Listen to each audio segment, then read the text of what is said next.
एक ऐसी दिल दहला देने वाली घटना जिसने संपूर्ण जैन समाज को अंदर से झकझोर दिया। कुछ जो गुंडाई तत्व हैं, उन तत्वों ने उनको उत्पीड़ित किया और उनको कष्ट दिया,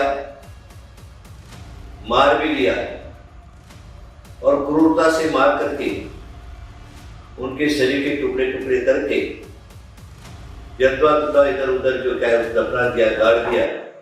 Jain community staging a protest in Belgavi. That's the latest coming in. Now this, of course, with regards to the Jain monks murder that has taken place in Karnataka itself. In fact, if we talk about political reactions, remember the BJP as well has demanded a thorough investigation into the blood-curdling murder. महाराज को सोते समय current लगाया, तड़पा तड़पा तड़पा तड़पा करके मारा। तड़प तड़प मरने के बाद भी उसका दिल भरा नहीं, उसकी छाती शांत नहीं हुई। यह एक विशेष दुखपूर्ण घटना है। मेरा शर्त है कि हत्या किसी काम कुमार नंदी की हत्या नहीं, ये हत्या जो हुई है किसी कमंडल की हत्या हुई है, ये हत्या हुई है अहिंसा की हत्या हुई है, ये हत्या यदि हुई है जियो और जीने दो की हत्या हुई है, ये महावीर के वंश की हत्या हुई है और महावीर के वंशज मौन लेकर के बैठे हुए हैं। अब जागृत हो जाना चाहिए। वो पीड़ा कितनी गहन होगी कि दयाविहीन होकर के जो जीव सूल चुभा रहा होगा, करंट लगा रहा होगा, उसमें देह की क्या दशा होगी और शरीर के टुकड़े टुकड़े कर दिए। क्योंकि हमारा धर्म क्षमा का है और मुनि तो क्षमा करते हैं, लेकिन तुम श्रावकों का धर्म क्षमा करने का नहीं है। तुम श्रावकों का धर्म धर्म की रक्षा करने का है। तुम श्रावकों का धर्म धर्मात्मा की रक्षा करने का है। और यदि कोई यदि उग्रवादी संप्रदाय का कोई फकीर यदि मर जाता इस दशा में तो अभी तक क्या होता, कितने लोग मर गए होते, कितनी हत्याएं हो चुकी होती, कितना देश का करोड़ों अरबों खरबों का नुकसान हो गया होता। आपके सामने आपके भाई का कत्ल हो जाए, आप शांति दिखाओ। साधु को साधु नहीं समझते हैं ढेरों लोग। सरकार पर दबाव बनाया जाए, ये कोई साजिश है, सामान्य हत्या नहीं, मुझे ऐसा लगता है। इसकी वास्तविकता का पता लगाना चाहिए। केंद्र क्यों नहीं समझ रहा है? हमारे साथ खेल हो रहा है, जैन समाज के साथ जो पहले हुआ इतिहास में खत्म करने वाला खेल, वैसा कोई खेल चल रहा है। एक मुनि मात्र की हत्या नहीं है, सारी परंपरा की हत्या है। ये भगवान महावीर की मुद्रा की हत्या है, ये धर्म की हत्या है, ये हमारी। लेकिन आज का युग शांति का नहीं है। आज का युग है कि थोड़ी हुंकार होना चाहिए।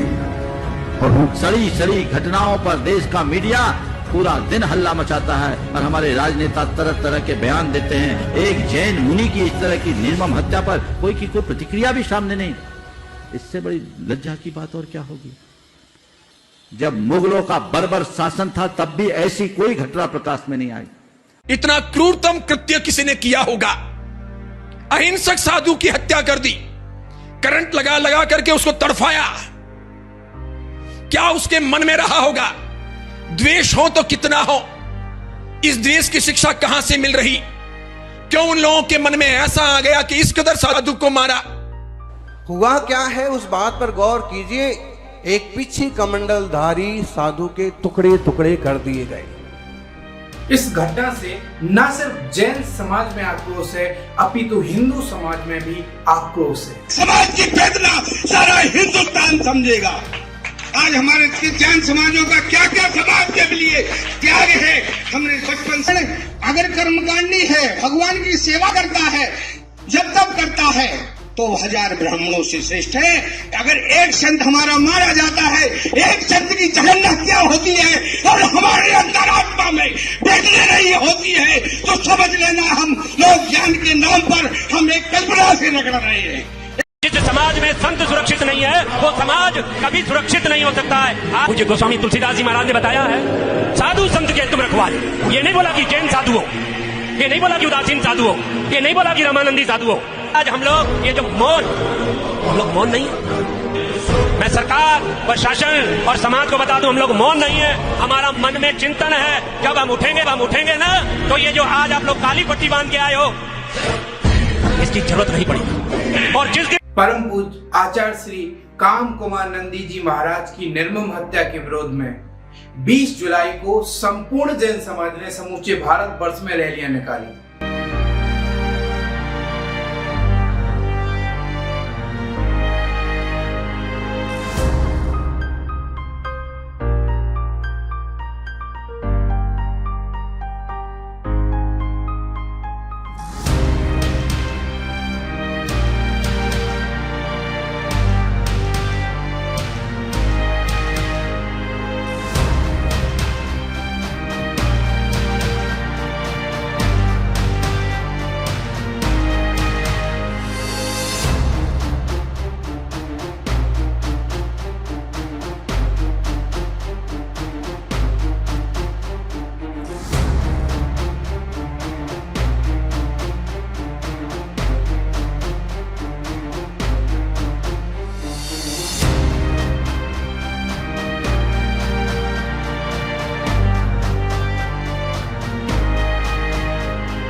लेकिन उन रैलियों का परिणाम क्या हुआ?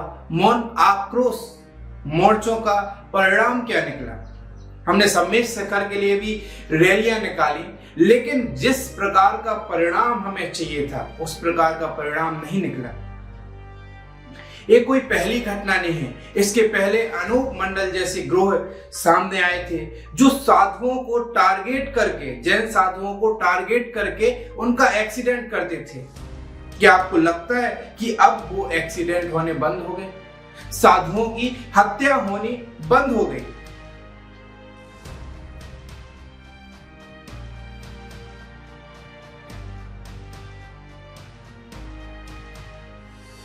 हम उस भारत देश में रहते हैं जिस भारत देश का नाम हमारे प्रथम तीर्थंकर भगवान ऋषभ देव के पुत्र भरत जी के नाम पर भारत पड़ा। आपको बता दें कि जैन पंथ का प्रादुर्भाव ही भागवत के आचार्य प्रथम तीर्थंकर ऋषभ देव जी महाराज से हुआ, जिनका वर्णन भागवत में है। ऋषभ देव जी महाराज के पुत्र भरत के नाम से ही हमारे देश का नाम भारत पड़ा है। उसी भारत देश में आज जैन सुरक्षित नहीं है। उसी भारत देश में आज जैन संत सुरक्षित नहीं है। और ऐसे जैन संत जिनकी तपस्या का लोहा अन्य साधु भी लेते हैं। 21वीं सदी के सनातन में जैन धर्म के मुनियों की तपस्या पूरे विश्व के लिए शोध का विषय बनेगी। भारत में भले ही जैन 0.3% हो, लेकिन 30% का टैक्स भरते हैं। भारत का लिटरेसी रेट जहां 65% है, वहां जैनों का लिटरेसी रेट 94% है। जहां भारत में फीमेल लिटरेसी रेट 54% है, वहां जैनों में फीमेल लिटरेसी रेट 91% है। पूरे भारत में 60% चैरिटी जैन करती है, 25% नेशनल डेवलपमेंट का काम जैन करते हैं। CSR एक्टिविटी में जैन नंबर 1 है। किसी भी क्रिमिनल एक्टिविटी में जैनों का नाम नहीं आता है। सबसे शांति प्रिय, अहिंसा का प्रतीक माना जाने वाला जैन धर्म आज संकट में है। आज हमारा अच्छा होना हम पर भारी पड़ रहा है। जो गवर्नमेंट आज केंद्र में है या राज्य में है, वो इस बात पर बिल्कुल भी ध्यान नहीं दे रही है। 2-3 दिन हो गए हैं, लेकिन आज भी हमारे मोर्चे को लेकर, आचार्य श्री काम कुमार नंदी जी महाराज की हत्या को लेकर या साधुओं की सुरक्षा को लेकर कोई सामने नहीं आ रहा है, कोई आगे नहीं आ रहा है। इतनी रैली, इतने मोर्चे निकालने के बावजूद भी कोई ठोस परिणाम हमारे सामने नहीं आया है। न कोई नेता, न कोई मंत्री, न प्रधानमंत्री, कोई भी अभी तक खुलकर के सामने नहीं आए कि जिन्होंने हमारे आचार्य श्री काम कुमार नंदी जी महाराज की हत्या के विषय में कुछ कहा हो।